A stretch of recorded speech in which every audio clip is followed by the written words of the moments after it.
வில்வம் ஆன்மீக அன்பர்கள் அனைவருக்கும் அன்பான வணக்கம். அனைவரும் நலம்தானே? இறையருள் குரு அருளால் நலமுடன் இருப்பீர்கள். நமது வில்வம் ஆன்மீக சேனலில் நாம் பல பதிவுகளை தொடர்ந்து பார்த்து வருகின்றோம். அதன் தொடர்பாக இன்றைய பதிவில் நாம் பார்க்க இருக்கும் தலைப்பு என்னன்னு பார்த்திங்கன்னா, முருகனுக்கு 21 நாள் விரதம் மேற்கொண்டால் போதுமா, இதனால் முருகனுடைய அருள் பரிபூர்ணமாக நமக்கு கிடைக்குமா என்பதை பற்றி தான் விரிவாக பார்க்க இருக்கிறோம். வாங்க வீடியோக்குள்ளே போகலாம். வீடியோவை கடைசி வரைக்கும் பாருங்கள் தயவு செஞ்சு. அப்போ தான் விரதம் கடைபிடிக்கிற முறை, எப்படி விரதம் மேற்கொள்ளணும், எப்போ ஆரம்பிக்கணும், என்ன கிழமை, நாள், நட்சத்திரம், திதி போன்ற தகவல்களும், முருகனுக்கு படைக்க வேண்டிய நெய்வேத்தியங்கள் என்னென்ன, சொல்ல வேண்டிய பதிகங்கள், ஸ்லோகங்கள், மந்திரங்கள் இவையெல்லாம் என்னென்ன, அப்புறம் விரதத்தை முடிக்கும்போது எப்படி முடிக்கணும் போன்ற பல விஷயங்களை தெளிவாக நல்லா புரியும்படியாக சொல்லியிருக்கேன். அதனால் தயவு செஞ்சு வீடியோவை தவறாமல் ஸ்கிப் பண்ணாமல் கடைசி வரைக்கும் கவனித்து பாருங்கள். நம்மில் பல பேருக்குங்க முருகனுக்குன்னு இல்லை, பொதுவாக எந்த தெய்வமாக இருந்தாலும் விரதம் இருக்கிறதுங்கிறது மனசுக்குள்ள ஒரு ஆசை இருந்தால் கூட அதை எத்தனை நாள் இருக்கணும், எப்படி இருக்கணும், நம்மளாலெல்லாம் இருக்க முடியுமா அப்படிங்கிற பல சந்தேகங்களும் உண்டு, பல இடையூறுகளும் உண்டு. குறிப்பாக முருகனுக்கு 48 நாள் விரதம் இருந்து நம்முடைய காரியத்தை நம்ம வேண்டிக்கிட்டோன்னா நினச்சபடி நடக்கும்னு சொல்லுவாங்க. ஆனால் 48 நாள்லாம் நம்மளாலெல்லாம் தொடர்ந்தெல்லாம் கடைப்பிடிக்க முடியுமாங்கிறது ஒரு மிகப்பெரிய கேள்விக்குறி தாங்க. சரி, 48 நாள் நம்மளால் இருக்க முடியலனாலும் அட்லீஸ்ட் ஒரு 21 நாளாவது நம்மளால் விரதம் இருக்க முடியுமா அப்படின்னு சொல்லி பார்த்தீங்கன்னா கண்டிப்பாக இருக்கலாங்க. 21 நாள் கண்டிப்பாக விரதம் இருக்கலாம். அது எப்படி இருக்கலாம், என்ன மாதிரி இருக்கலாம்? முதல்ல 21 நாள் விரதம் 48 நாளைக்கே மிகப்பெரிய சக்தியும் பலமும் உண்டு. அதில் குறைச்ச அளவாக 21 நாள் நம்ம விரதம் இருந்தோன்னு சொன்னால் கண்டிப்பாக அந்த 48 நாள் நம்ம எப்படி விரதம் இருந்து நமக்கு முழு பலனும் பயனும் தெய்வ அருளும் சக்தியும் கிடைக்குதோ, அதே மாதிரி இந்த 21 நாள் விரதம் இருக்கிறதுனாலையும் நமக்கு எல்லா பலனும் பயன்களும் தெய்வ அருளும் தெய்வ சக்தியும் கிடைக்குங்க நமக்கு. அதில் எந்த வித மாற்று கருத்தும் இல்லை. முருகனுக்காக இருக்கட்டும், இல்லை மற்ற தெய்வங்களுக்காக இருக்கட்டும், நம்ம 48 நாள் விரதம் இருக்கிறதும் சரி, இல்லை 21 நாள் விரதம் இருக்கிறதும் சரி, அவ்வளோ சாமானியமான விஷயம் இல்லைங்க. முதல்ல எந்த தெய்வத்துக்காக நம்ம விரதம் இருக்கோமோ அந்த தெய்வத்துடைய முழு ஆசீர்வாதம், உத்தரவு, தெய்வ அருள் இருக்கணுங்க. எல்லாத்தோட இன்னும் மிகச்சிறந்தது குலதெய்வத்தோட அருளும் இருந்தால் தான் எந்த ஒரு விரதமாக இருந்தாலும் சரி நம்மளால் முழுசாக அதை கடைபிடித்து அந்த விரதத்தை நல்லபடியாக முடிக்க முடியுங்க. அதனால் முதல்ல குலதெய்வ அருளும் நமக்கு ஃபஸ்ட்டு வேணும். அடுத்தது நம்ம எந்த தெய்வத்துக்கு வேண்டிகிட்டு இருக்கோமோ அந்த தெய்வத்தோட அருளும் நமக்கு வேணுங்க. பல்வேறு காரணங்கள், வாழ்வியல் சூழ்நிலைகள், உடல் ஆரோக்கியம் இதையெல்லாம் நம்ம கருத்தில் கொண்டு இந்த 48 நாள் விரதம் இருக்க முடியாத காரணத்தினால அதற்கு ஈடாக, அதற்கு பதிலாக இந்த 21 நாள் விரதம் என்பதை நாம் எல்லாருமே கண்டிப்பாக கடைபிடிக்கலாங்க. அதில் எந்த வித தவறும் கிடையாது. குழப்பமோ சங்கடமோ மன வருத்தமோ எதுவுமே யாருக்குமே தேவையில்லைங்க.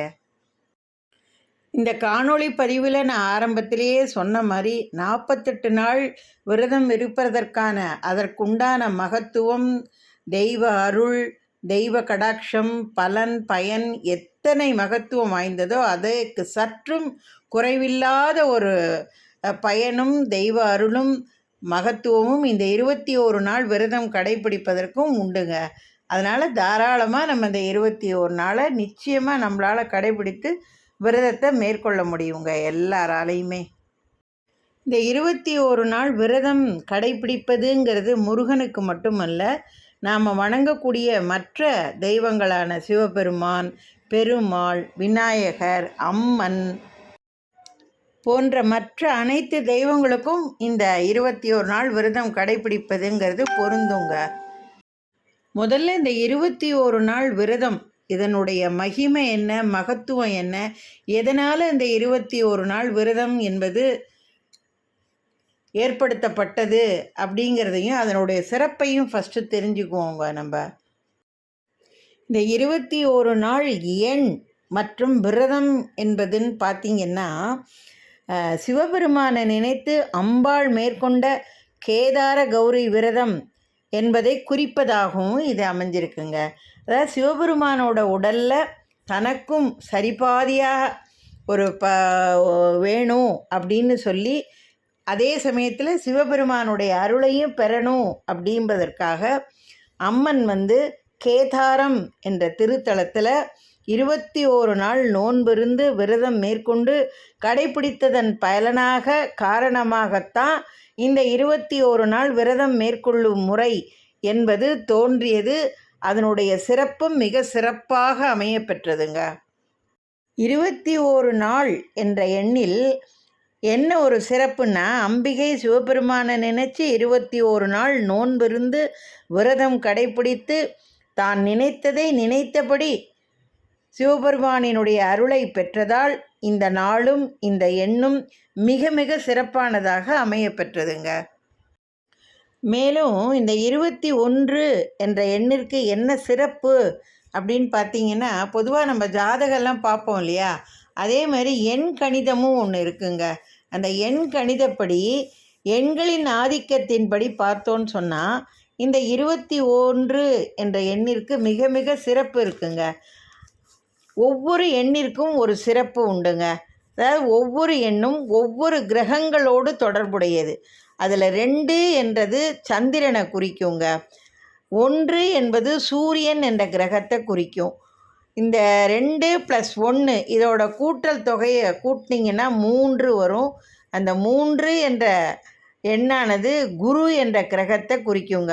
ஆக 2 + 1 3 என்ற கூட்டல் தொகையில் பார்த்திங்கன்னா சூரியன், சந்திரன், குரு இவங்க 3ம் அதில் சேர்ந்து வர்றதுனால மிக சிறப்பான ஒரு பலனையும் தெய்வ அருளையும் தெய்வ கடாட்சத்தையும் இந்த 21 நாள் நம்ம விரதம் மேற்கொள்ளும் பொழுது அடடா அளப்பறியாமல் நமக்கு கிடைக்குங்க. அதில் எந்த வித மாற்று கருத்தும் இல்லை, சந்தேகமும் இல்லை.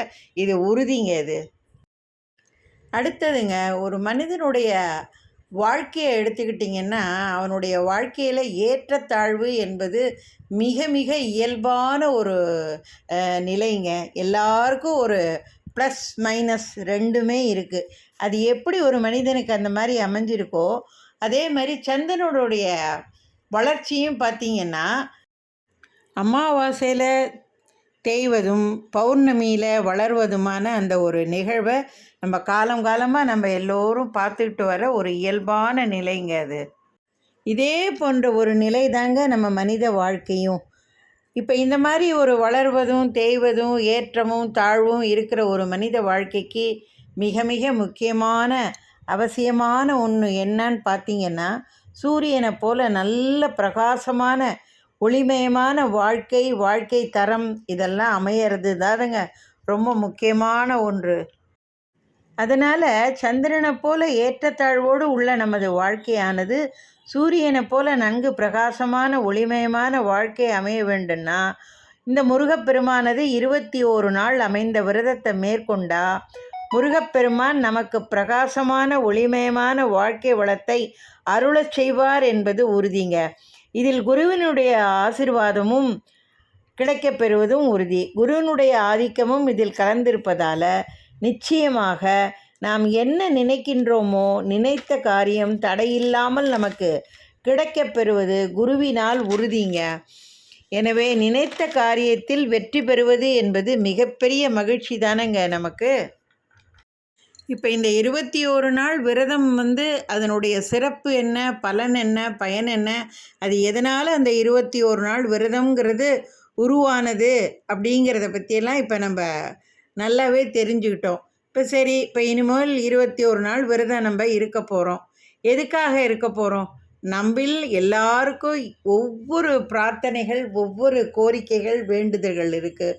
குழந்தை பாக்கியம், திருமண வாழ்க்கை அல்லது திருமண தடை, வியாபாரம் தொழிலில் முன்னேற்றம், வீடு கட்டுறதல், அப்புறம் பிள்ளைங்களோட கல்வி, அதுங்க வெளிநாட்டில் போய் படிக்கிறது, வேலை பார்க்குறது, அப்புறம் வீடு மனை இடம் இதெல்லாம் வாங்கிறது, அதில் உள்ள சிக்கல்கள்லாம் தீர்றது, அப்புறம் மனசில் தேவையில்லாத ஒரு குழப்பம் உள்ள நிலையை மாறுறது, உடல் நிலை சரியில்லாமல் இருந்தால் அது நல்லபடியாக சரியாகணும்னு சொல்லி இப்படி ஒவ்வொரு காரணங்களுக்காகவும் நம்மளுடைய கோரிக்கைக்காகவும் தானே நம்ம இந்த 21 நாள் விரதத்தை மேற்கொள்ள நம்ம தயாராகிறோம். நம்ம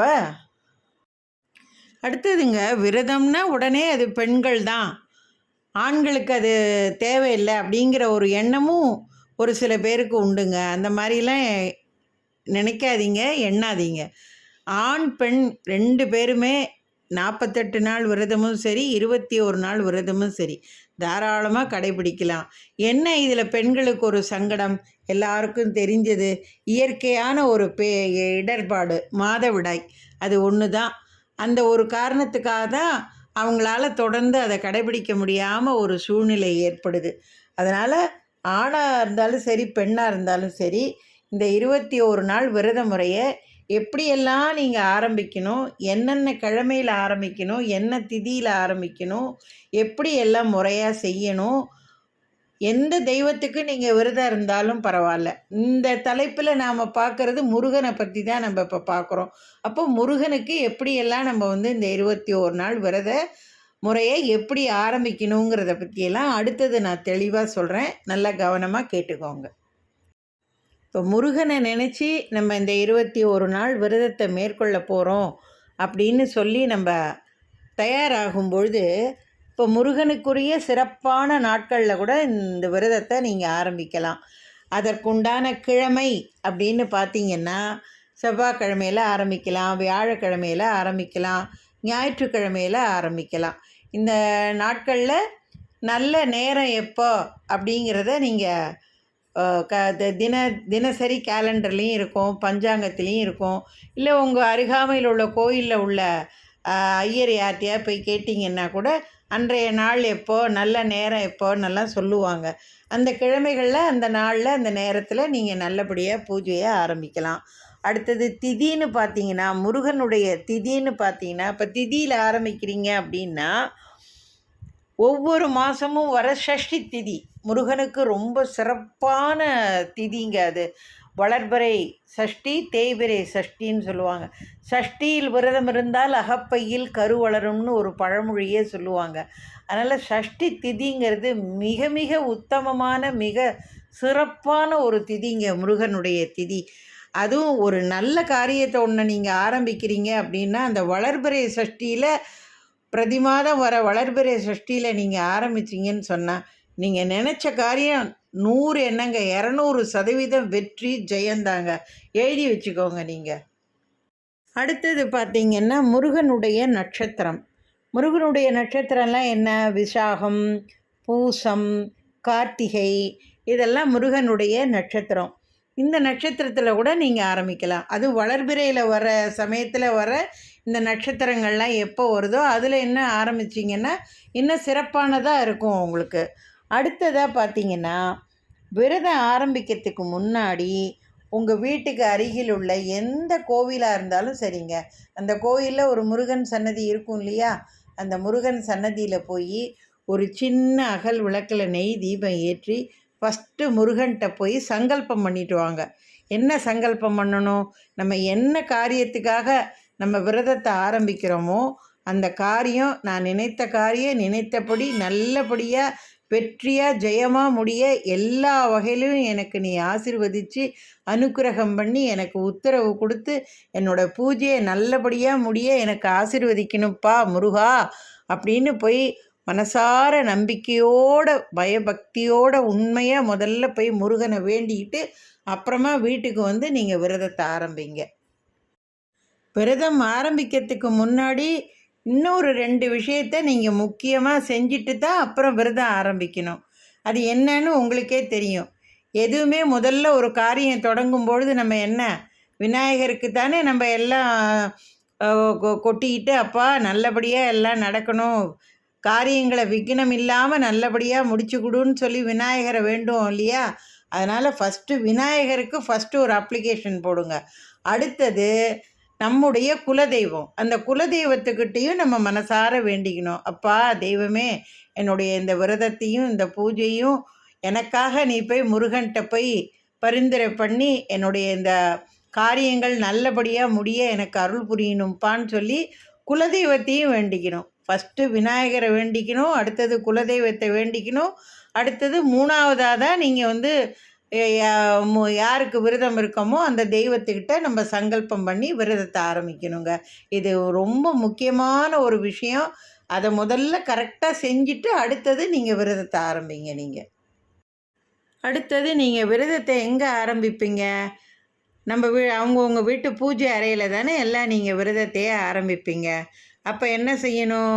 பூஜை அறையெல்லாம் நல்லா சுத்தம் பண்ணி, குப்பை சத்தை இல்லாமல் எல்லாத்தையும் கூட்டி க்ளீன் பண்ணி நீட்டாக எல்லாம் பண்ணி, சுவாமி படங்களை எல்லாம் நல்லா தொடச்சி, எல்லாத்துக்கும் நல்ல மஞ்சள் குங்குமம் சந்தனம் பொட்டிட்டு, அதுவும் குறிப்பாக நல்ல நீங்கள் வந்து விக்கிரகங்கள், முருகனுடைய விக்கிரகம் இருந்தாலும் சரி, முருகனுடைய படமாக இருந்தாலும் சரி, அது முருகனுடைய படம்னு சொல்லும்பொழுது நல்ல வள்ளி தெய்வானையோடு அழகாக குடும்பமாக இருக்கிற அந்த முருகனுக்கு அந்த மாதிரி ஒரு ஃபோட்டோவில் நீங்கள் செலக்ட் பண்ணிக்கிட்டு அந்த ஃபோட்டோவையும் நல்லா சுத்தமாக எல்லாம் தொடச்சிட்டு அந்த முருகனுடைய ஃபோட்டோவிலையும் நல்லா சந்தனம் நல்ல வாசனை உள்ள கமகமகமன்னு வாசனை இருக்கிற சந்தனம் மஞ்சள் குங்குமத்தால் நல்லா அழகாக பொட்டு வச்சுட்டு, முருகனுக்குரிய மலர்கள் அரளி போடலாம், மல்லிகை போடலாம், மஞ்சள் ஜாமந்தி போடலாம், ஜாதிப்பூ போடலாம். இந்த மாதிரி என்ன பூ உங்களுக்கு என்ன கிடைக்குதோ,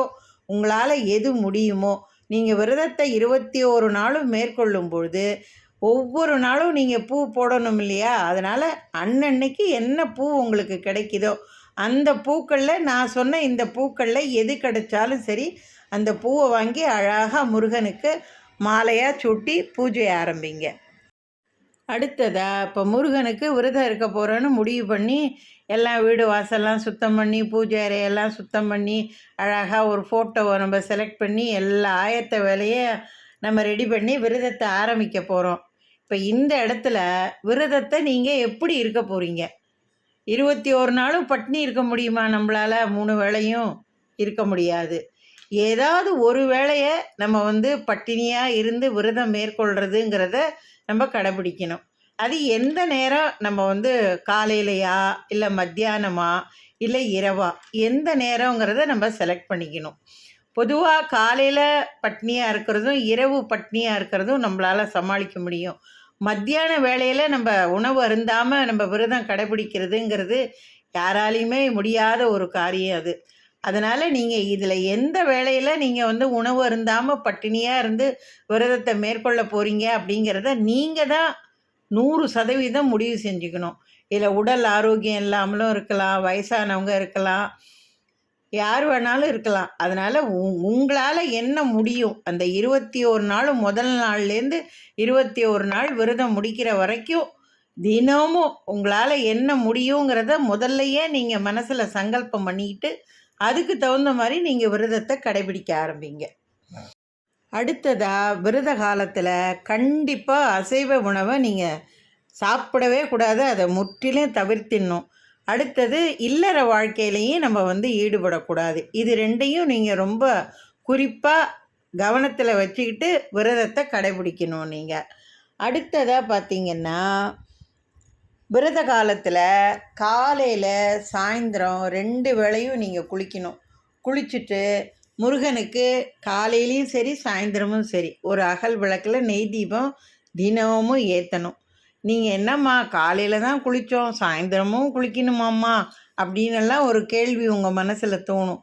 நீங்கள் காலையிலே நீங்கள் லேடிஸாக இருந்தாலும் சரி ஜென்ஸாக இருந்தாலும் சரி தலைக்கு குளிச்சுட்டீங்க அப்படின்னா சாயந்தரம் குளிக்கிறத வெறும் உடம்புக்கு மட்டும் குளிச்சுக்கோங்க.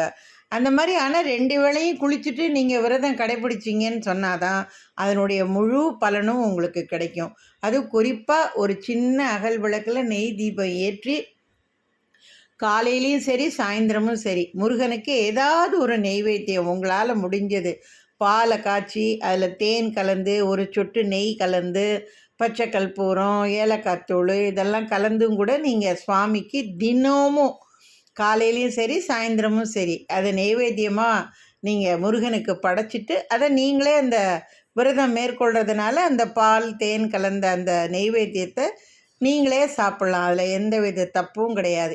இதை தாண்டி எங்களால் அது செய்ய முடியுமா, இது செய்ய முடியுமா அப்படின்னெல்லாம் நீங்கள் நினைக்கிறவங்க, பேசுகிறவங்க, சொல்கிறவங்க யாராக இருந்தாலும், மவளே உங்கள் சமத்து, மகனே உங்கள் சமத்து, உங்களால் என்ன நைவேத்தியம் செய்ய முடியுமோ செஞ்சு முருகனுக்கு நைவேத்தியமாக படைச்சி அதை நீங்களும் விரத காலத்தில் தாராளமாக சாப்பிட்லாம், தப்பு கிடையாது.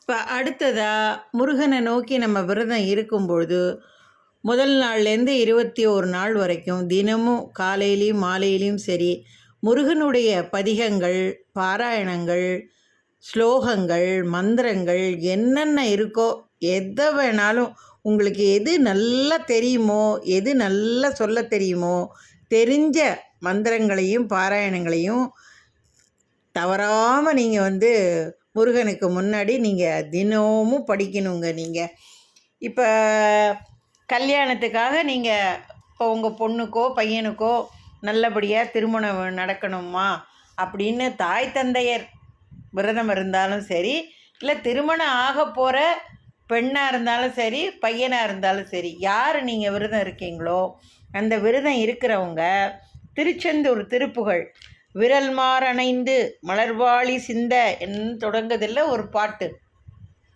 அந்த பாட்டை தினமும் சொல்லுங்கள். அடுத்து தொழிலில் நல்ல முன்னேற்றம் ஏற்படணும் அப்படின்னா வேல்மாறல் பதிகத்தை சொல்லுங்கள். பில்லி, சூனியம், கண் திருஷ்டி போன்ற இந்த கொடிய இதில் செயல்கள்லேருந்தெல்லாம் நீங்கள் விலகணும்னு சொன்னால் முருகனுடைய நாள் என் செய்யும் வினைதான் என் செய்யும் என நாடி வந்த கோள் என் செய்யும் கொடுங்கூற்றென் செய்யும்னு தொடங்குகிற அருணகிரிநாதருடைய அந்த பதிகத்தை படிங்க. அதனால் யார் யார் என்னென்ன நோக்கத்துக்காக என்ன ஒரு காரியத்துக்காக நீங்கள் முருகனை நினச்சி விரதம் இருக்கீங்களோ அவங்கவுங்க அந்தந்த காரியத்துக்கு உண்டான அந்தந்த கோரிக்கைக்கு உண்டான முருகனுடைய பதிகங்கள் எதை வேணாலும் நீங்கள் படிக்கலாம். கந்த சஷ்டி படிக்கலாமான்னா படிக்கலாம். கந்த குரு கவசம், பகை கடிதல், ஷண்முக கவசம், குமாரஸ்தவம், இந்த மாதிரி நிறைய இருக்குது முருகனுடைய பாராயணங்கள்லாம். எதை வேணாலும் நீங்கள் படிக்கலாம். அதை தான் நான் முதல்ல சொன்னேன். உங்களுக்கு எது நல்லா சொல்ல தெரியும், எது நல்ல மனப்பாடமாக உங்களுக்கு கடன்னு முருகன்கிட்ட நீங்கள் உட்காந்து அப்படியே நெஞ்சு உருக கண்ணிலேருந்து 2 சொட்டு கண்ணீர் பெருக உங்களுடைய கோரிக்கையை நீங்கள் முருகனுடைய பாத கமலங்களில் சமர்ப்பிச்சுட்டு இந்த பாராயணங்களையெல்லாம் நீங்கள் சொல்ல சொல்ல சொல்ல சொல்ல நீங்கள் பாருங்கள், முருகன் அப்படியே உங்களோட நின்று பேசுவார். இது நடக்குதா இல்லையான்னு பாருங்கள். அடுத்ததாக சொந்த வீடு அமையணும்னு சொல்லி முருகன்ட்ட இந்த 21 நாள் விரதம் இருந்தீங்கன்னா அண்டற்பதி குடியேற மண்டர் சுரர் உருமாற அண்டர் மண மகிழ்மீற அருளாலேன்னு தொடங்குகிற திருப்புகழை படிங்க, பாராயணம் பண்ணுங்க. இல்லைம்மா எங்களுக்கு இதெல்லாம் ஒன்றும் தேவையில்லை, எங்கள் வீட்டில் என்றைக்கும் நிம்மதியும் மகிழ்ச்சியும் அமைதியும் நிறைஞ்சிருந்தால் போதும்மா, எங்களுக்கு வேறு எதுவும் எங்களுக்கு தேவையில்லை அப்படின்னு நினைக்கிறவங்க சரண கமலாலயத்தில் அரை நிமிஷ நேரம் மட்டில்னு தொடங்குகிற அந்த திருப்புகழையும் நீங்கள் படிக்கலாம். அதனால் இதில் எது நான் திருப்பி சொல்கிறது என்னன்னா, இந்த முருகனுடைய எத்தனை பதிகங்களை எது உங்களுக்கு நல்ல மனப்பாடமாக தெரியுதோ அதை நீங்கள் தாராளமாக பக்தியோடு முருகனுக்கு முன்னாடி உட்காந்து நல்லபடியாக படிங்க, பாராயணம் பண்ணுங்க. அதனால் 21 நாளும் நீங்கள் விரதம் மேற்கொள்ளும் பொழுது காலையிலையும் மாலையிலையும் நல்லா சுத்தமாக குளிச்சுட்டு அங்கம் துளக்கி மனசு எண்ணம் சிந்தனை எல்லாத்தையும் தூய்மைப்படுத்திக்கிட்டு உங்கள் உடலையும் சுத்தம் பண்ணிக்கிட்டு உங்கள் வீடு பூஜை அறை எல்லாத்தையும் சுத்தம் பண்ணிக்கிட்டு அழகாக முருகன்கிட்ட உட்காந்து இந்த விரதத்தை மேற்கொள்ளுங்க. தினமும் நான் சொன்ன மாதிரி எளிமையாக இந்த பால் தேன் கலந்த நெய்வேத்தியத்தை படைங்க, இல்லை பழங்கள்லாம் எது கிடைச்சாலும் படைங்க. உங்களால் எது முடியுமோ முடிஞ்சதை படைச்சி தினமும் முருகன்கிட்ட பாராயணங்களை படித்து மனம் முருக எண்ணம் முருக சிந்தனை உருக கண்ணிலேருந்து ஒரு 2 சொட்டு கண்ணீராவது சிந்த முருகனை நீங்கள் வேண்டுங்க. இந்த மாதிரி நீங்கள் 21 நாள் நீங்கள் வேண்டிட்டு வாங்க. நீங்கள் 21ஆவது நாள் முடியறதுக்குள்ளே பாருங்கள், கண்டிப்பாக முருகன் உங்கள் கனவுலையோ இல்லை யார் மூலியமாவோ மனித ரூபத்தில் வந்து நீங்கள் எந்த காரணத்துக்காக எந்த காரியத்துக்காக அந்த விரதத்தை நீங்கள் தொடங்குனீங்களோ அந்த காரியத்துக்கான ஒரு நல்ல பதிலையும் ஒரு நல்ல அமைதியான அருமையான ஒரு சூழ்நிலையும் நிச்சயம் உருவாக்கி கொடுத்து நம்ம விரதத்தை அவர் சந்தோஷமாக மன மகிழ்ச்சியோடு ஏற்றுக்கிட்டு அவர் சொன்ன அந்த தாரக மந்திரம்படி யாமிருக்க பயமேங்கிற மாதிரி அப்படியே தன்னுடைய 12 கரங்களால் வாரி வாரி அள்ளி அள்ளி கொடுப்பாருங்க. அதில் எந்த வித மாற்று கருத்தும் இல்லை. முருகனை கைவிட்டுடாதீங்க, இருக பற்றி கொள்ளுங்கள். சரிம்மா, நீங்கள் சொன்ன மாதிரியே நல்லபடியாக நாங்கள் 21 நாள் விரதத்தை கடைப்பிடிச்சி முடிச்சிட்டோம். முடிக்கும்பொழுது எப்படிம்மா நாங்கள் முடிக்கணும் விரதத்தை அப்படின்னு சொல்லும்பொழுது, முருகன் வந்து நம்முடைய விரதத்தினால அப்படியே மன மகிழ்ச்சி அடைஞ்சு அப்படியே ஏகாந்தமாக சந்தோஷமாக ஆனந்தமாக மகிழ்ச்சியாக இருப்பார். அவருடைய மகிழ்ச்சிக்கும் அவருடைய சந்தோஷத்தையும் நம்ம குளிர்விக்கும்படியாக நல்லபடியாக தித்துப்பாக சக்கரை பொங்கல் இருக்கவே இருக்குது முருகனுக்கு பிடிச்சது. அருமையாக அந்த சக்கரை பொங்கலை பண்ணி தேங்காய் வெத்தலை பாக்கு பழம் எல்லாம் வச்சு நல்லா அவருக்கு மலர்களை எல்லாம் சாத்தி தூப தீப ஆராதனை காட்டி, அப்பா முருகா, என்னுடைய இந்த பூஜையையும் இந்த பாராயணங்களையும் என்னுடைய நைவேத்தியங்களையும் என்னுடைய பக்தியையும் நீ நல்லபடியாக ஏற்றுக்கிட்டு என்னை நல்லபடியாக என் குடும்பத்தோட சந்தோஷமாக நிம்மதியாக ஆனந்தமாக மகிழ்ச்சியாக வாழ வைக்கணும்ப்பா தெய்வமேன்னு சொல்லி சாஷ்டானமாக விழுந்து 21 நாள் விரதம் இருந்ததுக்கு 21 முறை நமஸ்காரம் பண்ணுங்க முருகனை. அதனால் ஒன்றும் நம்ம குறைஞ்சி போயிட மாட்டோம். நம்ம முடியாதவங்க நின்னே கையெடுத்து கும்பிடுங்க. கீழே விழுந்து நமஸ்காரம் பண்ண முடிஞ்சிறவங்க கண்டிப்பாக 21 முறை நமஸ்காரம் பண்ணுங்க முருகன்கிட்ட. அப்புறம் பாருங்கள் என்னென்ன அதிசயங்களும் அற்புதங்களும் நம்ம வாழ்க்கையில் நடக்குதுங்கிறத கண்கூட நம்ம பார்ப்போங்க. அதனால் நம்பிக்கையோடும் மன உறுதியோடும் வைராக்கியத்தோடும் பக்தியோடும் முருகப்பெருமானை நினச்சி இந்த 21 நாள் விரதத்தை மேற்கொள்ளுங்க. கண்டிப்பாக முருகப்பெருமானுடைய ஆசீர்வாதமும் கருணையும் கடாட்சமும் அளப்பறியாமல் கிடைக்குங்கிறது முருகன் மீது சத்தியங்க. இதுவரை இந்த காணொளியை பார்த்த எல்லாருக்கும் இந்த 21 நாள் விரதத்தை கடைபிடிக்கிறதுல உள்ள குழப்பங்கள், சங்கடங்கள், தயக்கம் எல்லாம் தீர்ந்து தெளிவான நல்ல மனநிலையை பெற்றிருப்பீர்கள் என நம்புகிறேன். 21 நாள் விரதம் மேற்கொள்வதில் ஏற்படும் பலன்களையும் பயன்களையும், ஏன் 21 நாள் விரதம் மேற்கொள்ள வேண்டும் என்ற அவசியத்தையும் நீங்கள் எல்லாரும் உணர்ந்திருப்பீர்கள்னு நம்புகிறேன். இது போன்ற நல்ல பயனுள்ள ஆன்மீக தகவல்களை தொடர்ந்து நீங்கள் பார்க்கணுன்னா எனது வில்வம் ஆன்மீகம் சேனலை சப்ஸ்கிரைப் செய்துங்க. உங்களது உற்றார் உறவினர் நண்பர்கள் எல்லாருக்கும் என்னோட இந்த பதிவை ஷேர் பண்ணுங்கள். எனக்கு நல்ல ஆதரவையும் ஊக்கமும் அளித்து என்னை நல்ல மேல்மேலும் இது என்னுடைய சேனல் முன்னேற ஆதரவு கொடுங்க. இது போன்ற அடுத்த நல்ல பயனுள்ள ஆன்மீக தகவல்களோடு உங்கள் அனைவரையும் நான் சந்திக்கின்றேங்க. வாழ்க வளமுடன். நன்றி, வணக்கம். முருகனே போற்றி. உன்னை ஒழிய ஒருவரையும் நம்புகிறேன், பின்னை ஒருவரை யான் பின் செல்லேன். பன்னிருக்கை கோலப்பா வானோர் கொடிய வினைகள் தீர்த்தருளும் வேலப்பா செந்தில் வாழ்வே.